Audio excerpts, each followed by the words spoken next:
Actually కొంచెం ఈ వస్త్రధారణ గురించి ఎవరైతే మీడియా ముందు మాట్లాడుతున్నారో ఫస్ట్ సిగ్గుపడడం నేర్చుకోండి.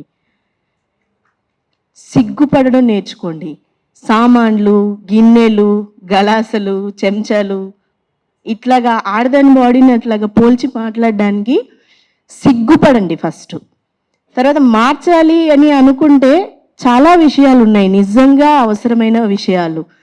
వేస్ట్ విషయాల గురించి ఎందుకండి మీ టైం వేస్ట్ చేసుకుంటారు? స్టార్టింగ్ నుంచి కులం పేరిట, బానిసత్వం పేరిట, తర్వాత జెండర్ పేరిట, వనరబిలిటీ పేరిట మీకు ఏది ఇష్టమైతే దాన్ని అడ్డంగా నెపంగా పెట్టుకొని ఆడదాన్ని వాడుకోవాలని చూస్తున్నారే తప్ప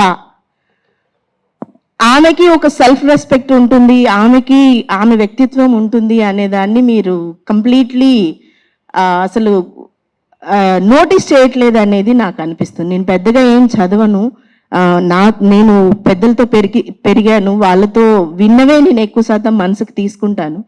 బట్ ఈ డిస్కషనే చాలా ఎబ్బెట్టుగా అనిపిస్తుంది, చాలా రోత పుట్టిస్తుంది ఒరిజినల్గా చెప్పాలంటే. సామాన్లు ఏంటండి దరిద్రం? దరిద్రానికి పెద్దపీఠం వేసి అట్లాంటి డిస్కషన్స్ ఎందుకండి పెడతారు? కొంచెం అర్థం చేసుకోండి, మీ కొంపలో కూడా కొంచెం ఉంటారు కదా ఆడవాళ్ళు. సో వాళ్ళు ఎంత దెబ్బతింటున్నారో ఆలోచించండి. సామాన్లు ఏంటంటే సామాన్లు. సిగ్గుపడండి ఫస్ట్ ఆఫ్ ఆల్, సిగ్గుపడండి ప్లీజ్.